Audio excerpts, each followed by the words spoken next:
Major Culture classes, online courses for all defense exams, recorded lecture, e-notes, daily live classes, online test. अब online पढ़ेगा तभी तो फौजी बनेगा India. Download the MKC Learning app and fulfill your dreams. Hello everyone, आज से हम एक सीरीज स्टार्ट करने जा रहे हैं जिसमें हम क्या देखेंगे, हम करंट अफेयर्स को देखेंगे. एवरी वीक हम एक वीडियो पब्लिश करेंगे करंट अफेयर्स के रिगार्डिंग. ये वाली जो हमारी वीडियो होगी ये खास तौर से जो हमारे CDS की तैयारी करते हैं उन स्टूडेंट्स के लिए, जो CAPF की तैयारी करते हैं उनके लिए, एज वेल एज NDA वालों के लिए भी. ये इन तीनों जो एग्ज़ाम की तैयारी करते हैं उन एग्ज़ाम में तीनों को क्या करेगी, बेनिफिट करेगी. अब देखिए जो करंट अफेयर्स होते हैं, करंट अफेयर्स का देखिए एग्ज़ाम में जो रोल है, एग्ज़ाम में जो इनका रोल है वो बढ़ता भी जा रहा है. और ये जो हमारे नंबर है इनको हम बोल सकते हैं कैश मार्क्स नंबर है. यानी कि अगर हम थोड़ा सा भी पढ़ लेते हैं तो ये नंबर हमको फ्री में मिल जाते हैं और कहीं ना कहीं हमको बेनिफिट ही करते हैं. बेनिफिट किस तरह करते हैं, क्योंकि ज़्यादा नहीं पढ़ना होता है इनके लिए. बस अगर हमने एक बार थोड़ा सा पढ़ लिया तो एग्जाम में दिमाग में आ चुका है तो उसको हम सही कर देंगे और एग्जाम में हमको नंबर मिल जाएंगे. That is very important. और अगर हम तीनों एग्जाम की बात करते हैं, CDS की, CAPF की और NDA की, इन तीनों एग्जाम में करंट अफेयर्स का रोल डिफरेंट है. खास तौर से CDS में, जो CDS वाला जो एग्जाम है इसमें हम एज्यूम क्या, हर बार 15 से 20 क्वेश्चन करंट अफेयर्स के होते ही होते हैं, 15 to 20 क्वेश्चन. और ये 15 से 20 क्वेश्चन वो होते हैं, अगर किसी ने भी इसको थोड़ा सा भी कर लिया है तो बहुत इजीली वो नंबर क्रैक कर पाएगा. जब बात करते हैं CAPF की, CAPF में भी रोल कितना रहता है, 15 to 20 क्वेश्चन रहते हैं. लेकिन CAPF में करंट अफेयर्स का रोल एक जगह और हो जाता है. एक तो CAPF में होता है पेपर फर्स्ट, एक होता है हमारा पेपर सेकंड. पेपर सेकंड में क्या होता है, एक तो होता है एस्से में भी कहीं ना कहीं इसका बहुत इंपॉर्टेंट रोल होता है, क्योंकि जितने भी हमारे एसेज होते हैं वो करंट टॉपिक्स होते हैं उनसे रिलेटेड होते हैं. ऑलराइट. इसके अलावा जो हमारे जो आर्गूमेंट्स लिखने को आते हैं उसमें भी ये हेल्प भी करता है. आर्गूमेंट्स हुआ, रिपोर्ट राइटिंग्स हुआ. अगर हमको थोड़ी नॉलेज अच्छी है तो हम इसमें अच्छे पॉइंट डाल पाएंगे. क्या हम वेरी गुड पॉइंट इसमें डाल पाएंगे. ठीक. अब हमारी जो अप्रोच रहेगी, चूंकि हम करंट अफेयर की सीरीज स्टार्ट कर रहे हैं, हमारी अप्रोच ये रहेगी कि हमारे जो तीनों एग्जाम है, हमारा CDS वाला एग्जाम, हमारा CAPF वाला एग्जाम एंड NDA वाला एग्जाम, ये हमारे तीनों एग्जाम इसमें क्या नाम है, क्लियर हो जाए. That is our focus and इसी को क्या नाम है, प्राइम ऑब्जेक्टिव है. ठीक. सो विदाउट वेस्टिंग टाइम हम स्टार्ट करते हैं. देखिए ये वाली जो वीडियो है हमारी, इस वीडियो में हम बेसिकली अप्रैल 10 तक के करंट अफेयर देखेंगे. ठीक. और जो नेक्स्ट वीडियो होगी उसमें नेक्स्ट वीडियो में जो पूरे वीक के करंट अफेयर होंगे हम उसको देखने जा रहे हैं. ऑलराइट. तो स्टार्ट करते हैं आज की वीडियो के साथ, आज के सेशन के साथ में. देखिए हमारा जो आज का पहला टॉपिक है करंट अफेयर में डिस्कशन के लिए, वो हमारा टॉपिक क्या है. इस टॉपिक में हमारे सामने है, यहाँ पर है एक रिपोर्ट, एक इंडेक्स जिसको पब्लिश किया है किसने, एक ऑक्सफैम इंस्टीट्यूट है, उस इंस्टीट्यूट ने इस रिपोर्ट को पब्लिश किया है. ये जो रिपोर्ट है, इस रिपोर्ट में ये बताया गया है कि समाज में किस प्रकार जो विभिन्न कंट्री है उनके बीच में जो इनइक्वालिटी है वो किस प्रकार इंक्रीज हो रही है. देखिए इनइक्वालिटी क्या होती है, इनइक्वालिटी हिंदी में अगर सिंपली बोले तो असमानता. दो चीज जो इक्वल नहीं है, दैट इज इनइक्वालिटी. अब देखिए ये इनइक्वालिटीज यहाँ पर किस प्रकार की बातें कर रहे हैं. यहाँ पर इनइक्वालिटीज, यहाँ पर ये सोशल की बात कर रहे हैं, सोशल इनइक्वालिटी. यहाँ पर इकोनॉमिक इनइक्वालिटी, यहाँ पर पॉलिटिकल इनइक्वालिटी. सोशल कैसे, जो कास्टिज्म होता है, casteism, communalism, all this thing. ठीक. जब बात होती है इकोनॉमिक की, कि लोगों के पास एक्सेस है नहीं है, लोगों के पास एक्सेस है रिसोर्स के लिए नहीं है. फॉर एग्जांपल देखिए क्या होता है, जब हम बात करते हैं इकोनॉमिक इनइक्वालिटी की, अगर किसी भी समाज में 10 लोग हैं और सभी के सभी 1-1 रुपया कमा रहे हैं. अब क्या होता है कि एक पर्सन बहुत मेहनत करता है, एक्स्ट्राऑर्डिनरी वर्क करता है, और वो पहले 1 रुपया कमाया करता था, अब उसने कितना कर लिया है, 5 रुपये कर दिया है. उसने कितना कमाना स्टार्ट कर दिया है, उन 10 रुपये में से 5 रुपये कमाना स्टार्ट कर दिया है. और जो बाकी के जो 9 लोग हैं, बाकी के 9 लोग 5 रुपये में काम कर रहे हैं, और वो अकेला एक जना कितने में काम कर रहा है, वो अकेला एक जना केवल 5 रुपये में काम कर रहा है. तो ये क्या होती है, ये होती है इकोनॉमिक इनइक्वालिटी, जो बढ़ती ही जा रही है. ऐसा बोल डिफरेंट जो रिपोर्ट्स है वो बोलती है कि जो टॉप के जो 1% जो रिचेस्ट पर्सन है वर्ल्ड में, वो इतने रिसोर्स उनके पास है कि 80 या 90% जो पुअर पीपल है उनके इक्विवेलेंट है, यानी कि 1% लोग जो उनके पास पैसा है, जो उनके पास प्रॉपर्टी है, जो उनके पास वेल्थ है, वो उतनी बराबर है कि वर्ल्ड के जो 90% पुअर लोग हैं उनके कलेक्टिवली जितनी वेल्थ उनके पास है, इतनी वेल्थ केवल 1% लोगों के पास है। तो यही क्या दर्शाता है? यही दर्शाता है इनइक्वालिटी। ठीक, अब जब बात करते हैं इनइक्वालिटी की, ये वाली जो रिपोर्ट है, ये रिपोर्ट पब्लिश की है ऑक्सफैम के द्वारा, और इसमें 3 कैटेगरी को मद्देनजर रखा गया है। पहला क्या? Public services, public services, second taxation, and जो थर्ड है वर्कर राइट्स। देखिए, जो पब्लिक सर्विसेज की बात होती है कि किस प्रकार की बातें होती है कि उसको ट्रांसपेरेंसी है नहीं है, क्या वो क्या नाम है कोई भी इंफॉर्मेशन को एक्सेस कर पा रहा है नहीं कर पा रहा, इस तरह की बातें होती है। जब बात होती है टैक्सेशन की, कि टैक्सेशन किस प्रकार का है, कि उसमें टैक्सेशन में अमीर लोगों पर ज़्यादा टैक्स लगता है नहीं लगता, गरीब लोगों पर कम टैक्स लगता है नहीं लगता, इस प्रकार की ये इंडिकेटर होता है। जब बात होती है वर्कर्स राइट की, कि जो वर्कर्स के राइट होते हैं क्या वो इन्फोर्स हो रहे हैं, क्या जितने भी अथॉरिटी है जिनके ऊपर रेस्पॉन्सिबिलिटी है कि वर्कर्स को 8 घंटे काम करना है, वर्कर्स को क्या नाम है सैलरी टाइम पर मिलनी है, ये सब चीज़ें फुलफिल हो रही है, एंश्योर इंप्लीमेंट हो रही है या फिर नहीं हो रही है।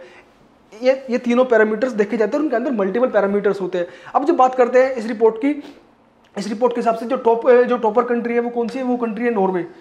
वो कंट्री कौन सी है? नॉर्वे। उसके बाद में डेनमार्क, पहले नंबर पर नॉर्वे, सेकंड नंबर पर डेनमार्क है। और जो इंडिया की रैंक है वो कितनी है? 129। अब देखिए, इस रिपोर्ट से जो क्वेश्चंस हमारे फ्रेम हो सकते हैं, पहला क्वेश्चन ऐसे फ्रेम ये हो सकता है, सिंपल यूपीएससी पूछ सकता है हम लोगों से कि जो ऑक्सफैम इनइक्वालिटी इंडेक्स है उसके अकॉर्डिंग इंडिया की रैंक क्या है। हालांकि कभी पूछता नहीं है, लेकिन पॉसिबिलिटी है। हम डिनाई भी नहीं कर सकते कि पास्ट में उसने पूछे नहीं, पास्ट में उसने कई बार पूछा है कि ये बताओ इस रिपोर्ट के अकॉर्डिंग इसमें टॉपर कंट्री कौन सी है। तो हमको दिमाग में रखना है जो उसमें फर्स्ट जो रैंक है वो कौन सी कंट्री की है? फर्स्ट रैंक है नॉर्वे की। सेकंड रैंक कौन सी कंट्री की है? वो है डेनमार्क की। क्यों? क्योंकि ये जो कंट्री है ये स्कैंडिनेवियन कंट्री, स्कैंडिनेवियन कंट्री। अब ये जो स्कैंडिनेवियन कंट्री होती है, यहाँ पर स्टैंडर्ड ऑफ लिविंग काफ़ी हाई है, और जो एक होता है ना वेलफेयर स्टेट, उसका कॉन्सेप्ट भी यार फुल्ली इंप्लीमेंटेड होता है। अब देखो, ये तो हो चुका। जब बात करते हैं हम इस रिपोर्ट की, हमारे साउथ एशिया में क्या परफॉर्मेंस रही इस रिपोर्ट के हिसाब से। अब देखिए, जब हम देखते हैं साउथ एशिया में जो इंडिया की रैंक है वो कितनी है? इंडिया की रैंक है 129। जब बात करते हैं अपनी नेबर कंट्री की, पाकिस्तान की 128 है, बांग्लादेश की 113 है, 113, नेपाल की 112 है, और भूटान की 146 है, एंड अफगानिस्तान की 102 है, एंड श्रीलंका की 94 है। देखिए, वैसे हमसे कैसे क्वेश्चन और पूछ सकता है? हमसे पूछ सकता है कि अच्छा ये बताइए कि जो श्रीलंका है, श्रीलंका की जो रैंक है क्या वो इंडिया से बेटर है? किसमें? ऑक्सफैम इनइक्वालिटी इंडेक्स में। तो हमको दिमाग में रखना है, यस, श्रीलंका की जो रैंक है इंडिया से बेटर है, फार बेटर है। इंडिया की 129 है, जबकि श्रीलंका की कितनी है? श्रीलंका की केवल 94 रैंक है। ऑलराइट, हम लोगों को इन चीज़ों को ध्यान रखना है। ठीक, अब देखो, इसके बाद जो हमारा सेकंड पॉइंट, जो सेकंड इस हफ्ते का जो इंपॉर्टेंट करंट अफेयर का जो टॉपिक आता है वो आता है हमारा बी मिस्टेक। क्या आता है हमारा? Be mistake. अब देखो, बी मिस्टेक चर्चा में था। बी मिस्टेक रेफर्स टू क्या होता है? BIMSTEC bay of Bengal initiative for multi sectoral and economic cooperation. देखिए, bay of Bengal initiative for multi sectoral and economic cooperation, ये इसकी फुल फॉर्म है। अब देखो, ये क्या है? जितनी भी कंट्री ये बे ऑफ बंगाल को टच करती है, बे ऑफ बंगाल रीजन को टच करती है, वो कंट्री इसका पार्ट है, इस ग्रुपिंग का। ठीक, हमको दिमाग में क्या रखना है? पहले इसके मेंबर देखने हैं, इसके ग्रुपिंग के मेंबर कौन कौन से, क्योंकि कई बार यूपीएससी पूछ लेता है कि इस ग्रुपिंग में ये वाला मेंबर है या नहीं है। ठीक, तो उसका पहला जो मेंबर है वो कौन है? इंडिया है। ठीक, second Nepal, third Bhutan, fourth Bangladesh, fifth Myanmar, six Thailand, and जो सेवंथ है वो कौन है? श्रीलंका है। ये 7 कंट्री इसके मेंबर है। इसमें केवल ये 7 कंट्री मेंबर है, हमको दिमाग में रखना है। कई बार कंफ्यूजन हो जाता है कि पाकिस्तान इसका मेंबर है या नहीं है, क्योंकि वैसे नाम से ही पता चल रहा है कि बे ऑफ बंगाल है, लेकिन फिर भी हमको कंफ्यूज नहीं होना है कि पाकिस्तान इसका मेंबर है या नहीं है। पाकिस्तान इसका मेंबर नहीं है। ऑलराइट, ठीक। अब देखो, ये जो बे ऑफ बंगाल इनिशिएटिव है, इसकी जो स्टैब्लिशमेंट हुई थी, इसकी स्टैब्लिशमेंट हुई थी कब? 1997 में। कब हुई थी? 1997 में हुई थी। और इसकी जो फर्स्ट मीटिंग हुई थी 2004 में। इसका जो पर्पस है वो यही है कि जो ये कंट्रीज़ हैं, इन कंट्रीज़ के बीच में आपस में क्या करना, कोऑपरेशन करना, ताकि ये जो सारी कंट्री है एक साथ इनमें क्या हो सके, डेवलपमेंट हो सके, यहाँ के लोग खुशहाल हो सके, रीजन में प्रोस्पेरिटी आ सके। That is the objective of this BIMSTEC organisation. ठीक, और इसका जो हेडक्वार्टर है, हेडक्वार्टर इसका कहाँ पर है? ढाका में इसका हेडक्वार्टर है। ऑलराइट, ढाका जो बांग्लादेश में है वहाँ पर इसका हेडक्वार्टर है। और इसकी जो स्टैब्लिशमेंट हुई थी, इसकी स्टैब्लिशमेंट हुई थी बैंकॉक डिक्लेरेशन से। ठीक, इसकी जो स्टैब्लिशमेंट थी वो किससे हुई थी? बैंकॉक डिक्लेरेशन से हुई थी। ऑलराइट, हमको इन सब चीज़ों को दिमाग में रखना है। अब देखो यहाँ पर जो क्वेश्चन फ्रेम होते हैं करंट अफेयर के रिगार्डिंग, अब देखो सीआईपीएफ में यहाँ से क्वेश्चन फ्रेम हो सकता है किस चीज़ में, खासतौर से एसए में। किस चीज़ में? एसए में क्वेश्चन फ्रेम हो सकता है SAARC versus BIMSTEC. SAARC versus BIMSTEC क्यों? क्योंकि देखो सार्क ठंडे बस्ते में पड़ा है। क्यों? क्योंकि जो यहाँ पर कंट्रीज है, इंडिया एंड पाकिस्तान, इनकी आपस में इंटरनल जो राइवलरी है उसकी वजह से पूरा का पूरा सार्क जो रीजन है वो सफ़र कर रहा है। लेकिन यहाँ पर क्या है, यहाँ पर ऐसा कुछ माहौल नहीं है। यहाँ पर जो डेवलपमेंट की पॉसिबिलिटी है वो काफ़ी हाई है। अगर ये रीजन डेवलप होता है और इनके बीच में जो इंटीग्रेशन है, इनके बीच में जो कॉमर्स है वो प्रमोट होता है, तो उसका इम्पैक्ट ओवरऑल मिलेगा। क्यों? क्योंकि इससे रीजन में पीस बढ़ेगी, इससे रीजन में ट्रेड बढ़ेगा। ट्रेड बढ़ेगा तो क्या होगा? जीडीपी बढ़ेगी। जीडीपी बढ़ेगा तो क्या होगा? लोगों का जो वेलफेयर है, वेलफेयर बढ़ेगा। वेलफेयर किस प्रकार बढ़ेगा? उनकी पर कैपिटा जो इनकम है, पर कैपिटा इनकम वो बढ़ेगी, स्टैंडर्ड ऑफ लिविंग बढ़ेगा। ऑल दिस थिंग, ये सारे फैक्टर्स हमको दिमाग में रखने हैं। पॉलिटिकल लेवल पर क्या होगी? पीस होगी। ठीक, सारी चीजें दिमाग में रखनी है हमको। सार्क वर्सेस बिमस्टेक, यहाँ से एग्जाम में क्वेश्चन फ्रेम हो सकता है। आपसे पूछ सकता है कि सार्क के मेंबर कौन कौन से हैं, आपसे पूछ सकता है कि बिमस्टेक के मेंबर कौन कौन से हैं। ये सारे जो डायमेंशंस है हमको दिमाग में रखने होंगे। ऑलराइट, और उसके अलावा अगर कोई पॉइंट बचता है तो आप भी इसको ऐड कर लीजिएगा। ठीक, अब देखो अभी हाल ही में ये जो Pong dam wild life sanctuary है ये चर्चा में थी। ये जो Pong dam wild life sanctuary है ये कहाँ पर पड़ती है? ये पड़ती है हिमाचल प्रदेश में। ये हिमाचल प्रदेश में पड़ती है जो पोंग डैम है, जो कि ब्यास रिवर पर बना हुआ है। अब देखिए क्या होता है, 1970s में ये वाला पोंग डैम बनता है ब्यास रिवर पर। चूंकि डैम था, डैम में क्या होता है? रिजर्वेयर होता है। रिजर्वेयर एक काइंड ऑफ क्या होता है? लेक ही होता है। अब उस लेक के आसपास में क्या है, जो माइग्रेटरी बर्ड्स थे वो आना स्टार्ट हो गए। माइग्रेटरी बर्ड का क्या होना, वो आना शुरू हो जाते हैं। अब वो जो माइग्रेटरी बर्ड्स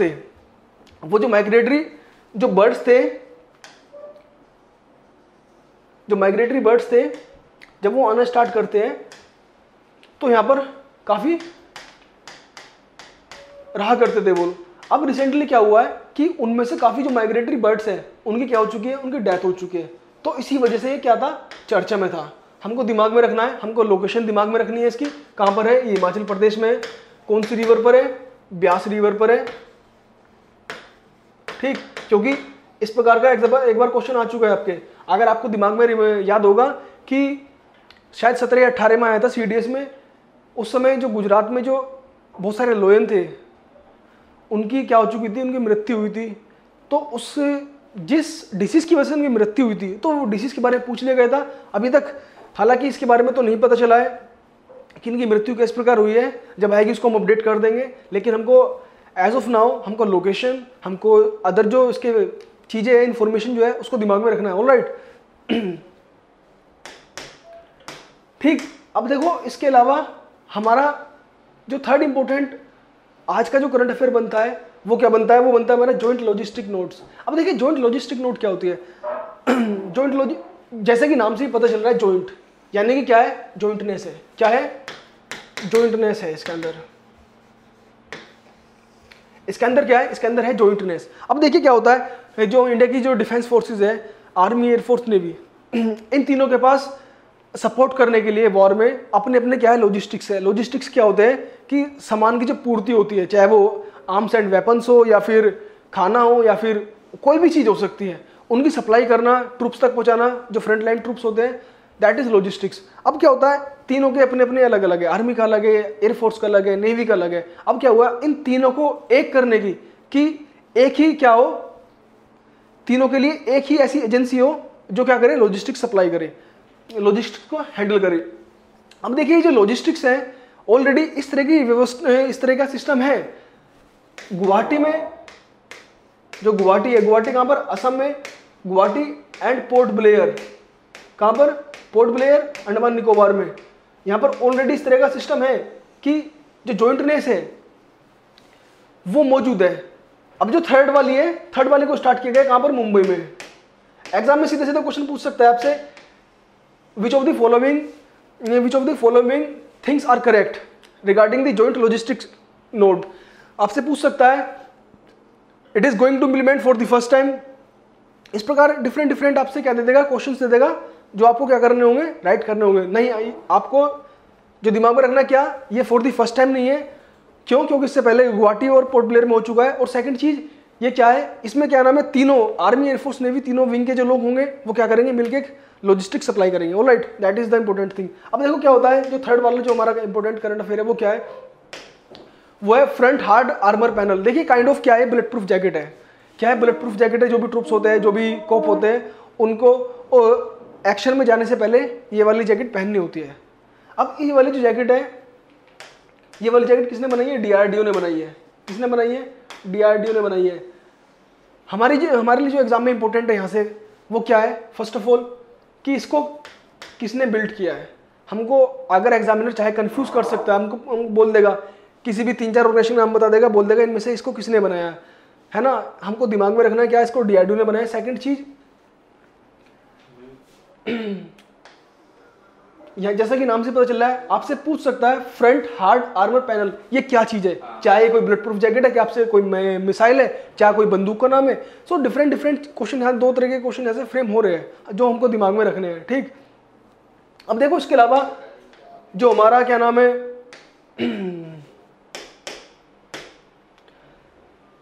जो हमारा अगला करंट अफेयर है वो क्या है, हमारा अगला करंट अफेयर है अंबोली बायोडाइवर्सिटी हेरिटेज साइट। अभी देखिए क्या होता है, जो महाराष्ट्र की गवर्नमेंट है वो क्या कर देती है, जो सिंधुदुर्ग डिस्ट्रिक्ट है उनका वेस्टर्न घाट में, वहां पर एक साइट है जिसको बोलते हैं अंबोली, उसको क्या कर देती है, बायोडाइवर्सिटी हेरिटेज साइट डिक्लेयर कर देती है। अब देखो बायोडाइवर्सिटी क्या होती है, अगर सिंपल से दिमाग में चीज आए, व्हाट इज बायोडाइवर्सिटी।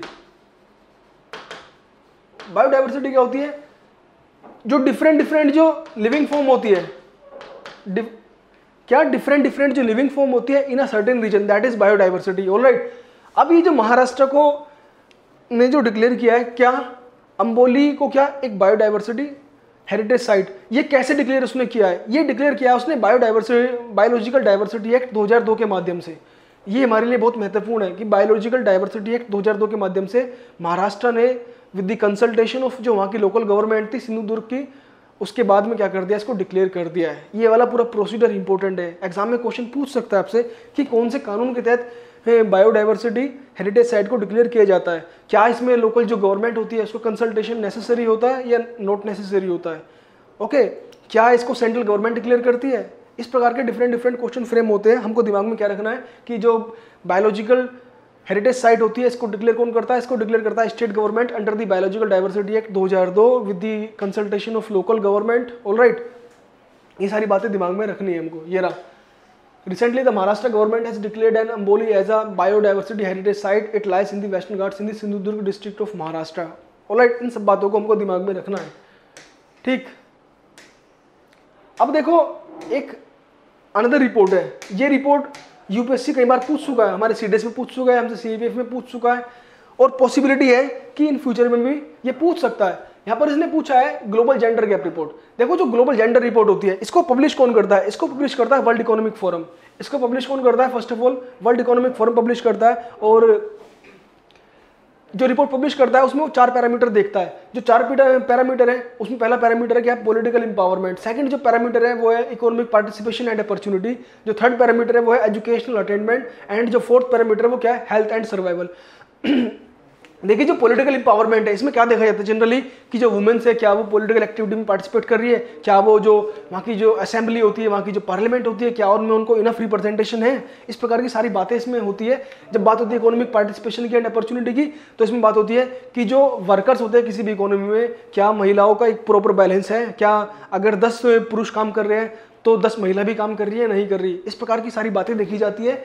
इसी को बोलते हैं इकोनॉमिक पार्टिसिपेशन। जब बात होती है अपॉर्चुनिटी की, क्या महिलाओं को इक्वल पे मिल रहा है जो वो काम परफॉर्म कर रही है, जो देखिए कई बार क्या होता है, जो महिला होती है महिलाओं को पुरुष के मुकाबले कम वेज दिया जाता है। क्या महिला, इसमें ये देखा जाता है क्या महिला को उस प्रकार की अपॉर्चुनिटी है कि महिलाओं को जॉब मिल सकती है, ठीक, और उसको इक्वल पे मिल रहा है, ठीक। जब बात होती है एजुकेशनल अटेनमेंट की, क्या महिला को अपनी एजुकेशन फुलफिल करने की पूरी अपॉर्चुनिटी मिल रही है या फिर नहीं मिल रही, या फिर उसको बीच में छोड़ देनी पड़ रही है किसी भी समस्या की वजह से, ठीक। जब बात होती है चौथे पैरामीटर की, क्या महिलाओं को जो उसकी हेल्थ एंड न्यूट्रिशन है क्या उसको फुलफिल हो पा रही है या फिर नहीं हो पा रही, उसकी एक एवरेज लाइफ क्या है, ये सारे पैरामीटर देखे जाते हैं। उन पैरामीटर को कंसीडर करने के बाद में जो इंडिया की रैंक आई है वो क्या आई है, इंडिया की रैंक आई है 140, इंडिया की रैंक क्या आई है 140 आई है। और जबकि जो आइसलैंड है उसने क्या किया है, टॉप किया है, ठीक। हमको इसमें ये दिमाग में रखना है, जो आइसलैंड है उसने टॉप किया है। और देखो कमाल की बात एक और, जब बात आती है इकोनॉमिक पार्टिसिपेशन की, हमारे यहाँ पर 24% के आसपास, यानी कि अगर 10 पुरुष काम कर रहे हैं तो 10 में से 2.4 महिला कहीं पर काम कर रही है। That is very very bad. जबकि अगर पूरे वर्ल्ड में हम कहीं पर भी देखें, वर्ल्ड में क्या हो रहा है, जो वर्ल्ड का जो ग्लोबल एवरेज है वो क्या है, अगर कहीं पर 100 पुरुष काम कर रहे हैं तो 100 मेल है, 100 मेल के साथ 50 जो वुमेन्स होती है, जो फीमेल होती है वो भी काम करती है। लेकिन जब बात करते हैं इंडिया की, इंडिया में क्या है, केवल 24% है। और इस 24% में भी जो मेजोरिटी ऑफ दी जो वुमेन है वो किस चीज में लगी हुई है, वो लगी हुई है केवल एग्रीकल्चर वर्क में, जो प्राइमरी एक्टिविटीज होती है।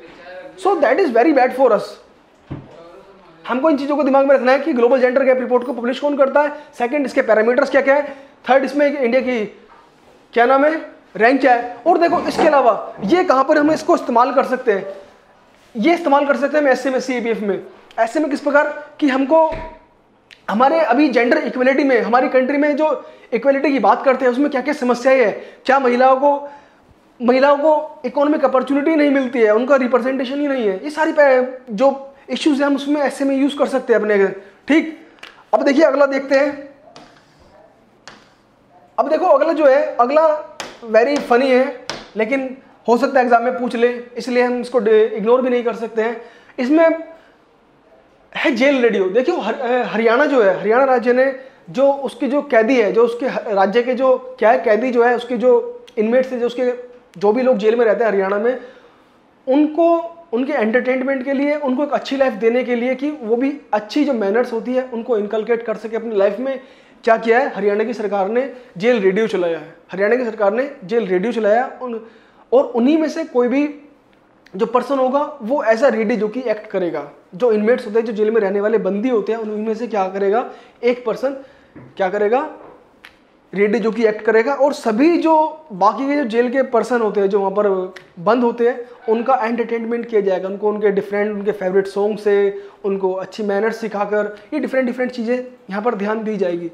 देखो कई बार क्या होता है, जो जेल में कैदी चले जाते हैं उसमें हम लोगों ने ऐसा सुना है कि अगर जेल में कोई भी कैदी जाता है, या तो वो सुधरता है या फिर बिगड़ता है, दोनों ही पॉसिबिलिटी रहती है। अब यहाँ पर जो पॉसिबिलिटी है वो पॉसिबिलिटी क्या है, उसको इंप्रूव करने की, उसको रिहेबिलिटेट करने की, ठीक। That is jail radio. Exam में जो क्वेश्चन पूछ सकता है, आपसे पूछ सकता है कि जेल रेडियो कौन से राज्य ने स्टार्ट किया है, ठीक। ऑब्जेक्टिव तो नहीं पूछेगा, लेकिन अगर पूछ भी ले तो हमको दिमाग में रखना है कि उनको जेल में बंद है, उनको एंगेजमेंट प्रोवाइड करना है, मीनिंगफुल। ऑलराइट। अब देखो इसके अलावा जो हमारा जो अगला है करंट अफेयर, वो क्या है, एक्सरसाइज वज्र प्रहार। अब देखो जो वज्र प्रहार है ये एक मिलिट्री एक्सरसाइज है। क्या है, एक मिलिट्री एक्सरसाइज है जो कि special forces of India and USA के बीच में कंडक्ट होती है, इंडिया और यूएसए के बीच में कंडक्ट होती है। और देखो जो कोई भी एक्सरसाइज होती है ना, इसका जो ऑब्जेक्टिव होता है, ऑब्जेक्टिव क्या होता है कि अगर इन दोनों कंट्री को कहीं एक साथ काम करना पड़ जाए, साथ फाइट करनी पड़ जाए किसी के साथ में, या फिर साथ में कोई भी ऑपरेशन चलाना पड़ जाए, तो उनके बीच में जॉइंटनेस जो है, उनके बीच में जो कोऑपरेशन है वो प्रमोट हो जाए। That is the objective of this all type of military exercise. अब वही ऑब्जेक्टिव किसका है, वज्र प्रहार का है। यहाँ पर जो हमारे लिए इंपॉर्टेंट है वो क्या है कि ये किस किस के बीच में होती है, किसके बीच में होती है, इंडिया एंड यूएसए के बीच में होती है। इसके अलावा क्वेश्चन नहीं बनता है, ठीक, किसी भी प्रकार का। अब देखो हमारे लिए जो अगला क्वेश्चन है वो क्या है, वो है सबर ट्राइब वाला। वो क्या है, सबर ट्राइब वाला।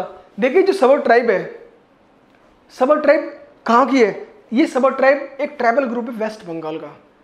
क्या है? वेस्ट बंगाल का एक ट्राइबल ग्रुप है जो कि पार्ट है किस चीज का? पर्टिकुलर वुलनरेबल ट्राइबल ग्रुप, जो कि पार्ट है किस चीज का? पर्टिकुलर वुलनरेबल ट्राइबल ग्रुप, जिसको बोलते हैं पीवीटीजीसी। अब देखो जो ट्राइबल लोग हैं, ट्राइबल लोगों को इंडिया के कॉन्स्टिट्यूशन में क्या दिया गया है? इनको रिजर्वेशन दिया गया है ताकि ये लोग क्या कर सके? अपना अपलिफ्टमेंट कर सके। अब कई बार क्या होता है, हमारे सामने इस प्रकार की रिपोर्ट्स आती है डिफरेंट कि जो रिजर्वेशन है, जो मतलब ऐसा इनको एसटी मिला हुआ है, उसका बेनिफिट सभी लोगों तक नहीं पहुंच पा रहा है, जो गवर्नमेंट के जो एफर्ट्स है।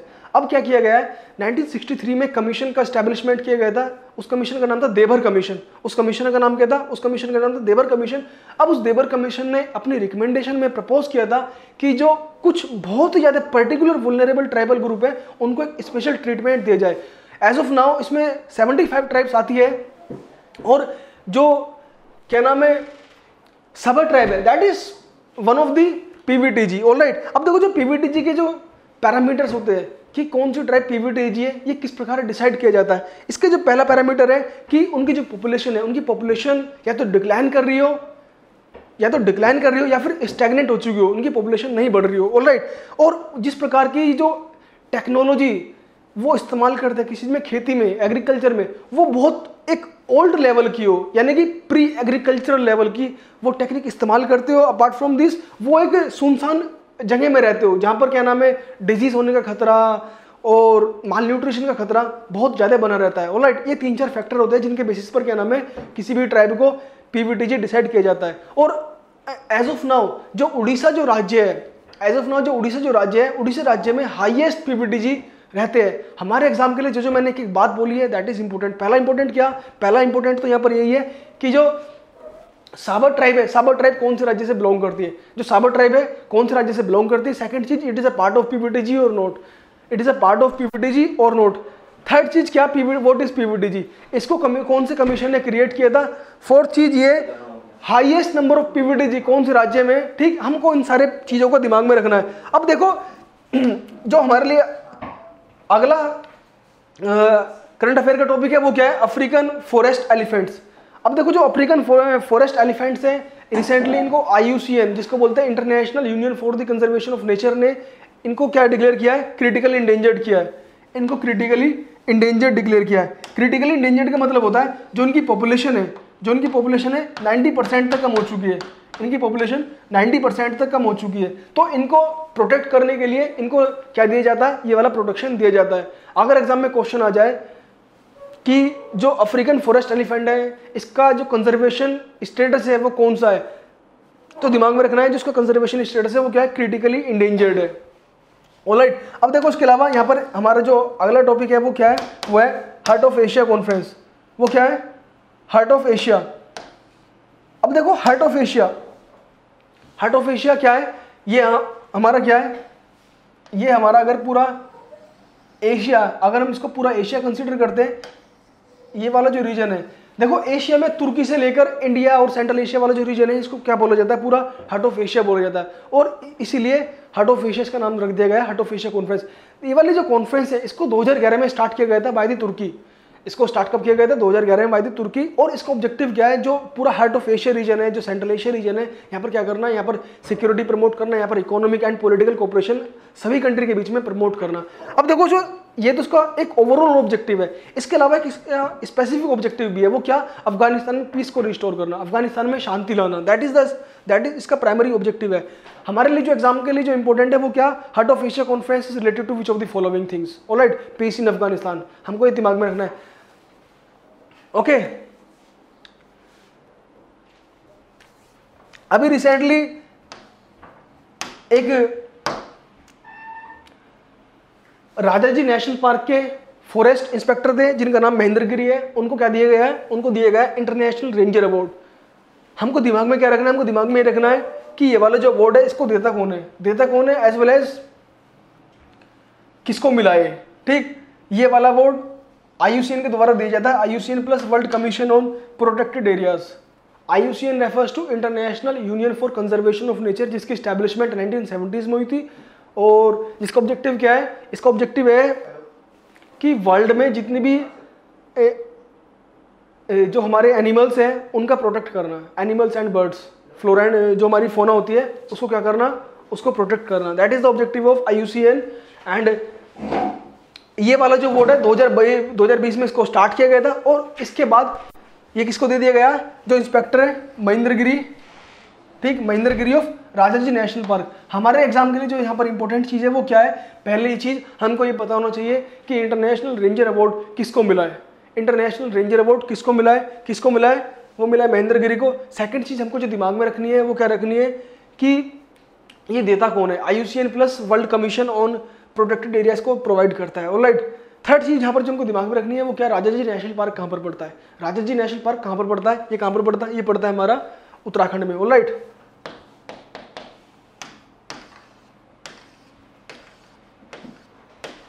सो डियर फ्रेंड्स, आज इतना ही था हमारे पास करंट अफेयर का टॉपिक। नेक्स्ट वीक फिर दोबारा मिलेंगे, लेकिन हम लोगों को एक बातें दिमाग में रखनी है।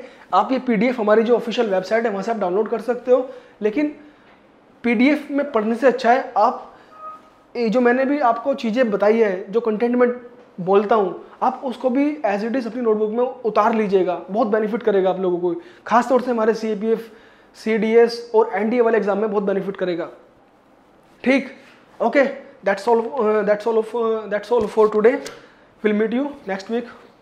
Thank you. आपकी बेस्ट फ्रेंड किताबें होती हैं जो आपका करियर बनाती हैं और ड्रीम्स को पूरा करती हैं। रक्षा क्षेत्र की सभी परीक्षाओं की संपूर्ण तैयारी के लिए best study material online order करें। Visit www.dlp.majorkulshiclasses.com।